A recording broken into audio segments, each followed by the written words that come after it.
Who hasn't felt like giving women's hats the horse laugh? Well, men, hats off to the guy who got up the courage to do it. The occasion, the opening in Fairfield, California, of UI's new comedy, Once Upon a Horse. And Dobbin put on his best bonnet for hobnobbing with the equestrian elite.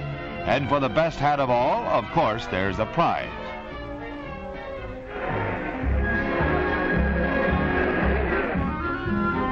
Corny? So what?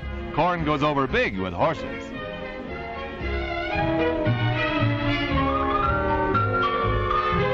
Some jackass crashed the party, it always happens, but there was so much horsing around that no one said nay. It was just kidding around, and a good time was had by all.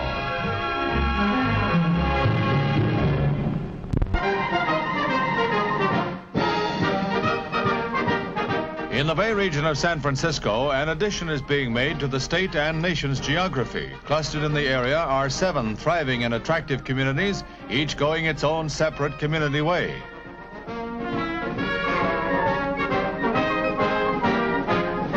Each possesses its own charm. But, say the citizens, in union there is strength, and the town of Pacifica comes into being, over whose city hall the flag is now being raised. Here, 22,000 residents will have their own government, and here their newspaper will be published. Glad tidings indeed.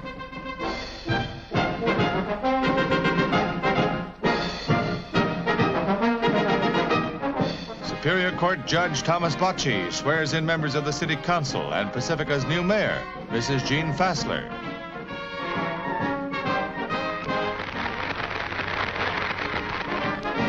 Mrs. Fassler is congratulated by Mayor Christopher of San Francisco as she wields the gavel to open her first council meeting.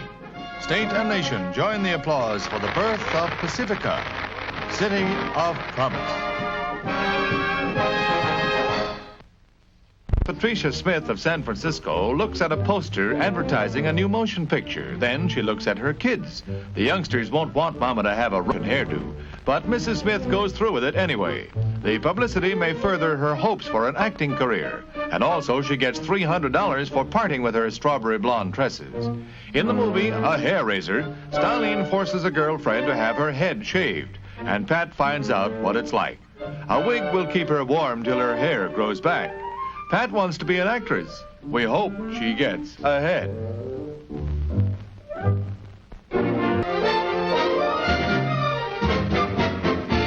Big news in Santa Cruz, California. A doll fashion show at the colorful storybook town, Santa's Village.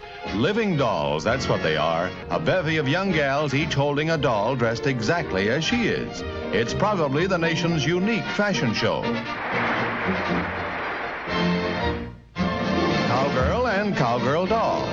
And next is a cute duo for a rainy day.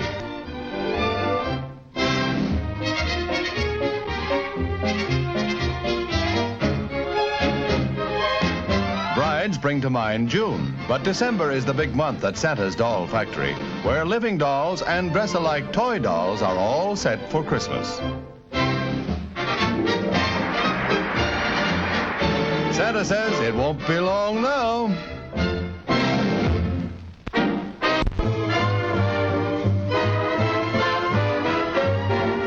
Come on, kids, let's go. And the National Roller Skating Championships get underway in the Oakland, California auditorium. Picking up the coveted trophy is Queen Marjorie Ciccancione, a 17-year-old blonde from Long Island, who gets a large round of applause from 1,000 youngsters, amateurs all, on hand for the big show. Roller skating, one of America's popular youthful pastimes, is a real art, as demonstrated by the competitors in the various classes.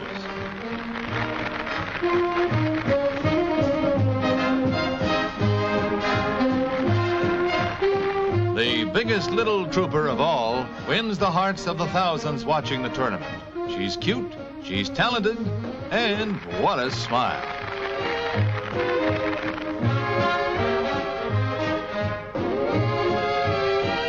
Last year's champions in the intermediate pairs whirl and dance their way through an intricate routine that brings down the house.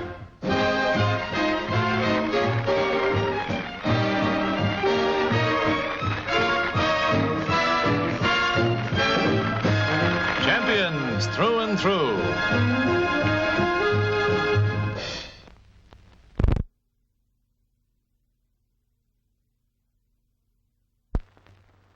After 100 years of operation, the San Francisco Mint is down to its last cent.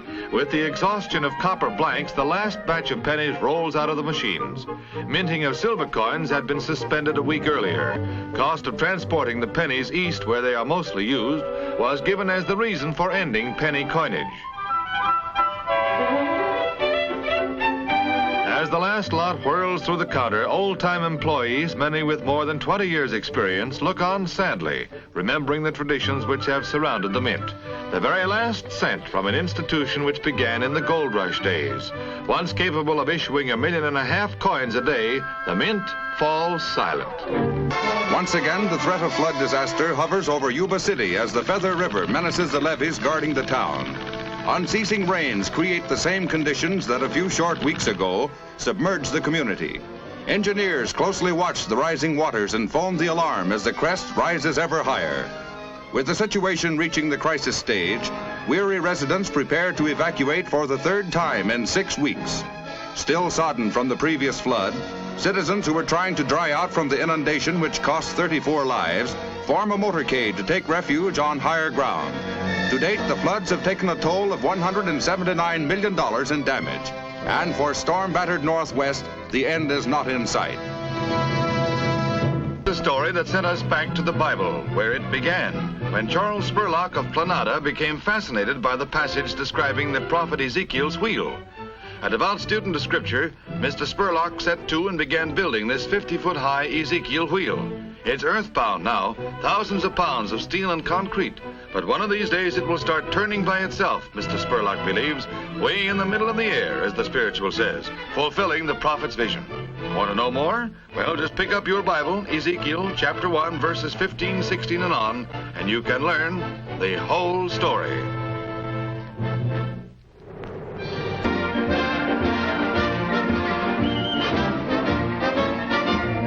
At California State House in Sacramento, an appeal for support of the fund drive to aid the Variety Club's Will Rogers Memorial Hospital is issued by Governor Goodwin Knight as the campaign gets underway. The motion picture industry is in the middle of an all-out campaign to raise money and funds to support the Variety Club's Will Rogers Memorial Hospital in Lake Saranac in New York. We think it's highly commendable that the industry, which has given so much of itself for charity and for benefits, is now asking you to help them take care of their sick people. The Will Rogers Memorial Hospital is operated by and for the amusement industry for the cure and the care of those suffering from tuberculosis. They are also now operating fine laboratories where research is carried on, making new discoveries, new battles, new fights against the dread tuberculosis. And any employee of the amusement industry, regardless of race, creed, or color, or the kind of job he has or she has, all of these people may be taken care of at this hospital with no cost to them. And the campaign for money will go on until January the 15th, 1954. We here in California, where much of the amusement industry has its home, are deeply interested in this campaign. Won't you help us get some funds?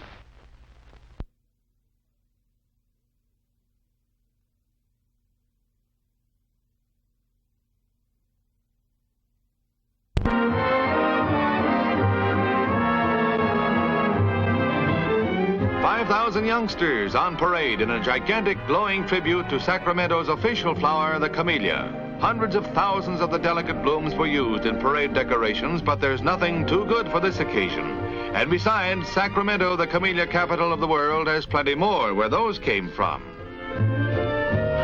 Kids are having a ball, a festive time for all. The first Camellia Festival staged by the camellia capital of the world. And naturally, the occasion calls for a camellia queen. Wouldn't be complete otherwise. She's crowned by Mayor H.H. Hendren, Mary Ann Smithson, a Sacramento Junior College student.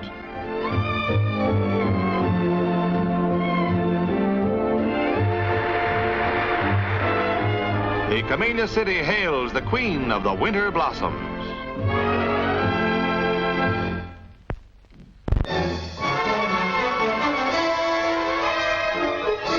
The worst disaster since the San Francisco earthquake hits Northern California.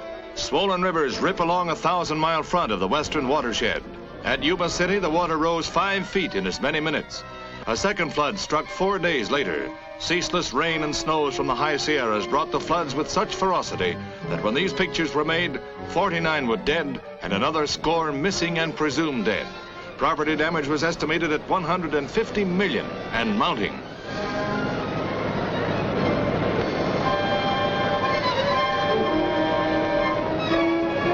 Helicopters which performed heroic rescue work also flew in Jimmy Lederer, Universal cameraman, whose dramatic pictures you have seen. The inevitable aftermath of disaster. At refugee centers, here are some of the 50,000 homeless, many of whom have been literally wiped out and dispossessed. But the catastrophe leaves Fido here wet but seemingly philosophical. Debris and wreckage everywhere and communications completely disrupted. The sheer force of the flood's attack rips homes from their foundations and floats them away like sampans. It will be years before this pleasant countryside recovers. The California Highway Patrol enlists the aid of science to determine the relative merits of new cars. Radar and other devices test the acceleration, the get up and go of various makes of vehicles considered for use in the patrol. Vroom! From 50 to 86 per and a quarter of a mile. Next, from 60 to a dead stop. Skidding badly, it took that one 265 feet to stop. 200 is required.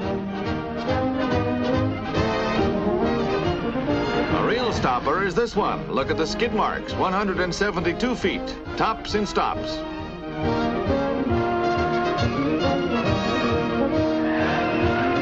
Looks like trouble, but no, it's all just part of the tests. If cars go fast, motorcycles have to go faster still. Right now, it's a draw, as California's Highway Patrol draws national attention to peak performance in today's automobiles. Pinch me, I'm dreaming double. Most fabulous collections of jewels and art objects comes to light after 50 years as part of the estate of Walter Scott Hobart, one of the partners in the legendary Comstock Lode. Mrs. Thomas Lone and her sister, Mrs. Beatrice McGlashan, heirs to the estate, join auctioneer Reich as the collection, estimated to be worth millions, goes under the hammer. The heirlooms collected in the late 1800s by the mining magnate are being sold to provide an equal division between the two sisters.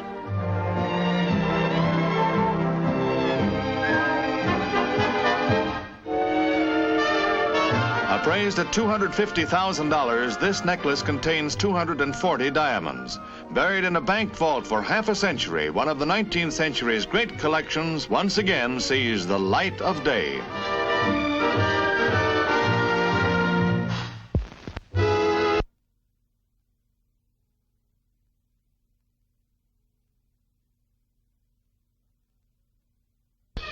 Dockside ceremonies at the Treasure Island Navy Base, the transfer of 2 American destroyer escorts to a foreign government.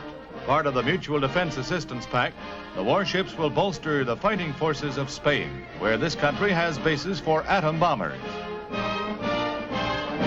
The Spanish ambassador, the Count of Montrico, signs for the 2 ships. Spanish crews take over, and the Spanish flag is raised on the fantail. Mutual defense, a potent weapon in a cold war. Santa Cruz, California is the latest address of Mr. and Mrs. Santa Claus, who also have a home at the North Pole. Santa himself welcomes visitors to his 140-acre village in Redwood County, south of San Francisco. There's a real ice-cold North Pole to tempt tongues, along with real live animals, making it a place where the world of today gives way to the world of childhood. All aboard the magic train on its way to the enchanted forest. Here the young and the young in heart can spend happy hours in a realm of wonder and fantasy. There's a lollipop house and a lollipop tree outside. Santa's village is open 364 days a year and is closed only one day. Christmas, of course. He's too busy that day. There's a lot of talk these days about what's wrong with the younger generation. So here's an item on the credit side. A group of 5 teenagers who have organized their own telephone company, put it together from surplus and junked equipment into a smoothly functioning network that serves 28 subscribers. They string wires and install phones themselves, too. So far, the service is free. The young businessmen engineers behind it all have put up the little cash they needed, and the still growing system already has 2 exchanges in Kensington and El Cerrito. Think of those lucky homes with a private wire to handle those marathon teenage phone calls. There's community service for you. Livermore is to rodeo as the Wild is to Wild West. The historic California town held its first roundup over 100 years ago, back in the gold rush days. Times were rough then, they're still rough on the riders who get a bum steer.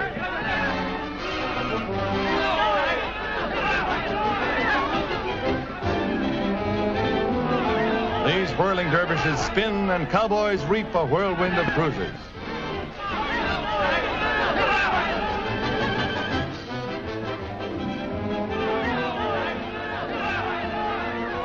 This bull's name is Marijuana, but he's no dope. The cowboy will tell you when he comes to. Facing the future with hope, Los Banos looks back proudly at its past. Today they're celebrating the golden anniversary of the city, one of the rich farming areas in California. The youngsters of Los Banos stage a colorful birthday parade, complete with fancy costumes and floats of all sizes, big and small. And what a stir they create. 55,000 spectators line the streets to applaud the great show put on by the kids. And then everybody, young and old, whoop it up during the anniversary rodeo. Boy, that was quick.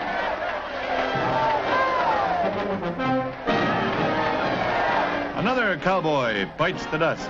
Beefy bulls and bucking broncs filling the air with displaced persons, namely rodeo riders.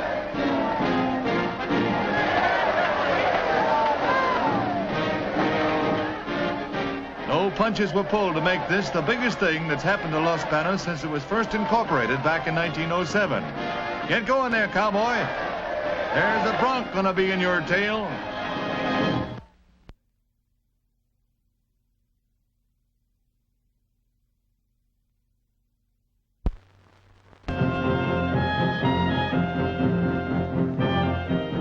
At Mills College in Oakland, California, a revolutionary idea is in the making. Students of the new instruments and composer and designer Harry Parch create weird and unique music on cloud chamber bowls derived from atomic research and a kithara of 72 strings. The diamond marimba. This modern orchestra produces music in 43 tones instead of the usual 12.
This is one result of Parch's 30 years of search for the elusive tones that exist between the notes on a regular piano.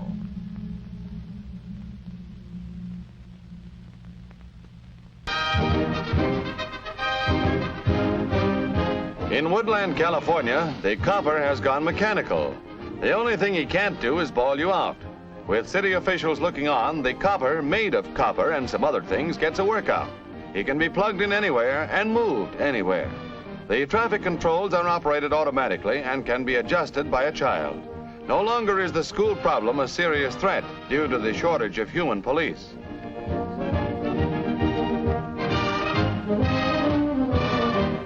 When this robot rookie takes over, everything comes under control rapidly. The 8-foot, 290-pound arm of the law can flash a wide variety of signals to the motorists.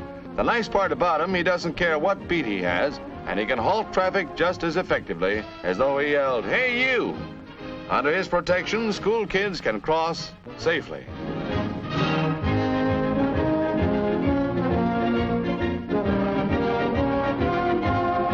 next thing, they'll have him handing out tickets, just like the human ones who are watching with such interest.